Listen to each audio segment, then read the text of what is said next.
one thing that differentiates this from any stuff I'd kind of done before is about the amount of live instrumentation that's in this track.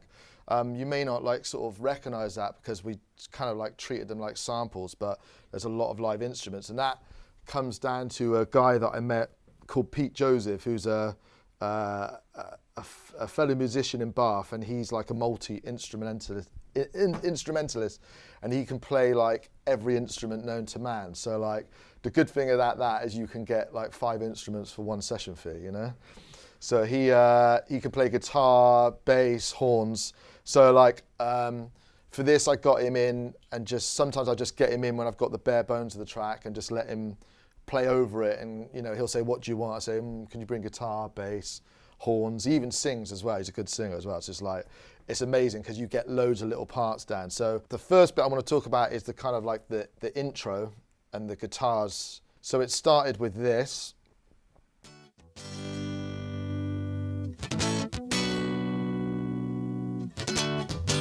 And what I'd do is like I wouldn't, one thing that's a good bit of advice, I wouldn't try and record the instruments actually in this session because it's just too much going on. There's too many things to think about. So what I do is I bounce like a 2-track of the whole track and then have that in a separate project to record the guitars, just so you can record loads and loads of stuff.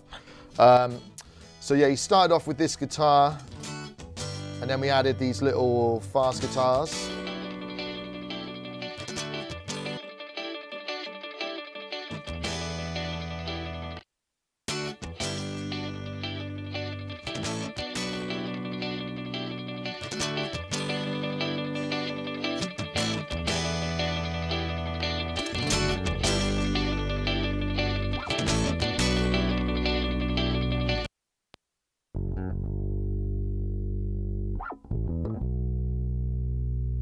So yeah, like I'll just get him to. We didn't write any of these parts. I didn't say I wanted this. You know, like that just kills the vibe. When you've got someone that's like that talented, you just put them on record and you respond to things that you like. So he might start playing. Oh, I like that. Keep doing that, and just keep on building stuff up. Because I think maybe these fast guitars here, that might be a few guitars bounced. There's lots of stuff that's been bounced down multiple times.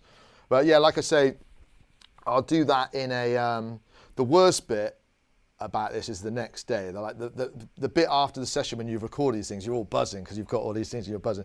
And then the next day you've got to sort through it all. And like that's the bit where it's like, maybe this wasn't as good as I thought it was, you know? So, but what I do is I'll just, like, that's almost like audio housekeeping in that part. And what I do is I'll just bounce all the parts into another folder, and I'll call it like fast guitar or live bass 1, you know, just so I got them all in there, and then I can just drag them back into the track and see what's happening and what's working.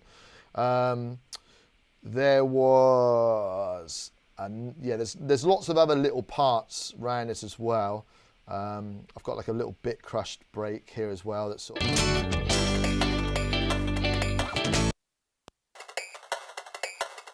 This just helps like sort of establish an intro. That's what I'm listening to when I'm mixing it in a club through my headphones, kind of thing.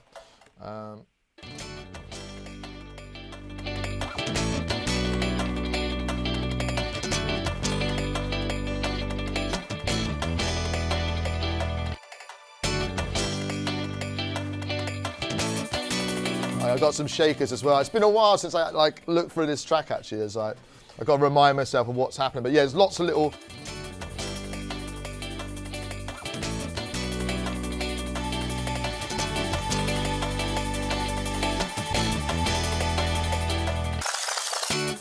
And if you hear like towards the end of that 16 bars, I mean, this is almost like an intro, and then the next section, because this is kind of like what you mix in a club, the first 16 bars.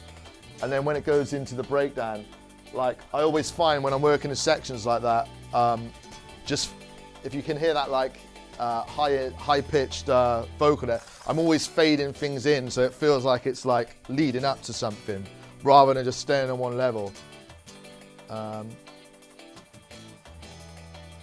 You've got some other vocals here.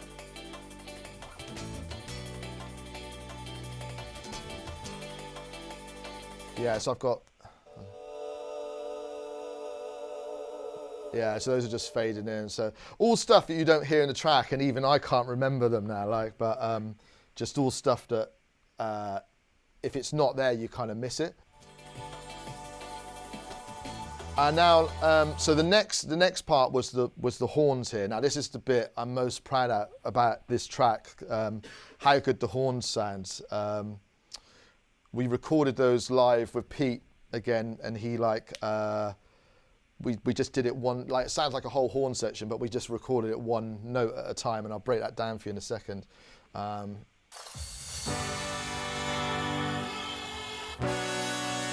the horns sound a bit like that.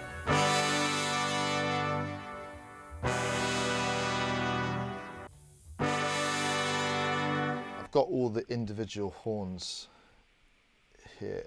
I broke that.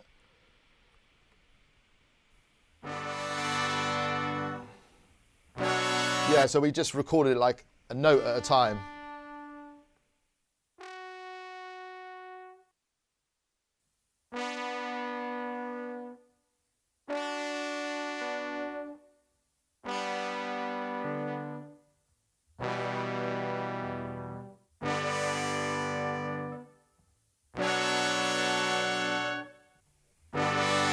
Yeah, so it's like lots of layers there, like, and I can't claim credit for that. Like Pete's a genius. He knows he can already hear it when he starts playing one note.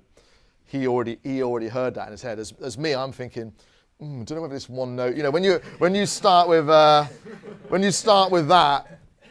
and you're thinking about epic horns, you know. And then I think I would have probably like treated that and bounced that all down to one sample, and. One other quick trick, I'm sure you guys probably all know this sort of stuff, but I would pan one horn left, one pan right, so it's ultra stereo and kind of like epic. Another thing I did as well was I've got a bit of hardware in my studio. Unfortunately, I couldn't bring it all with me, but I've got a bus compressor called the API 2500, and I compressed all the horns. I think there's a UAD. The UAD emulation looks like that, but I've got the hardware, so I like, you know, like there's always people talking about like hardware versus software and stuff like that, but like for tracking and like treating horns and stuff like that, like hardware, it was really nice to have it because it really squashed them down in a really nice way. But yeah, you can see the horns just broken down there, so that was the bounce of it.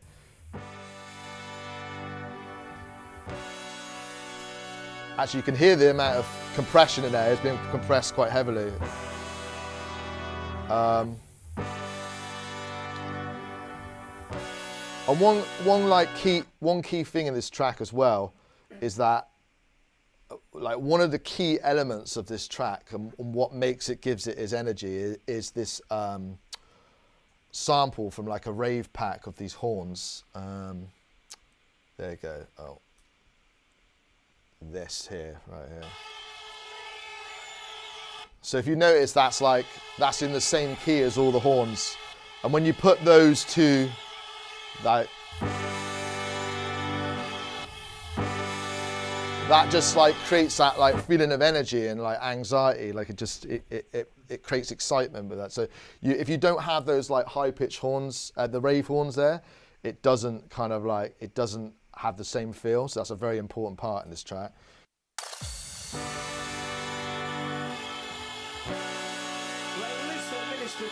And one thing here as well, like, are you guys aware of the Trackspacer plugin? Have you guys got that? No? You're not aware of that? Oh, okay. This is a good tip. So this is like, I use this loads, and I use this. This is one of my most used essential plugins. Like, I think it's about $30 or $40. Best money you can ever spend. So it's like a sidechain plugin.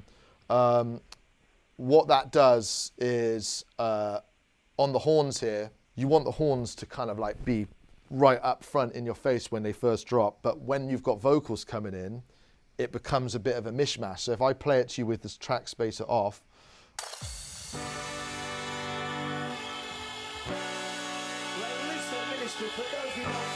so that vocal there is getting lost in it a little bit.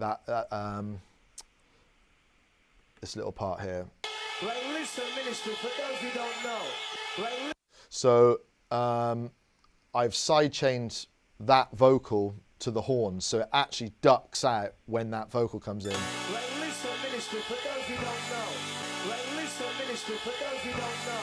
And you can actually hear it ducking. If I play you the horns, you can hear the whole vocal sort of.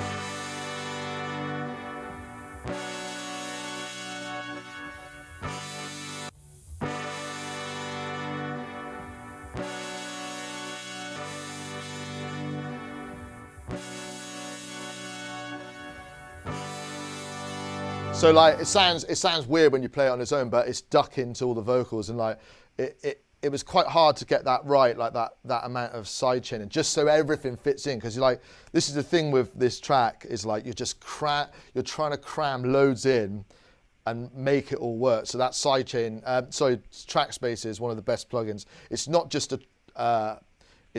ducking as well, like a compressor. It EQs certain bits out as well. So it's a really good, like, if you're lazy like me, it's like a real good way to make two things fit really well together.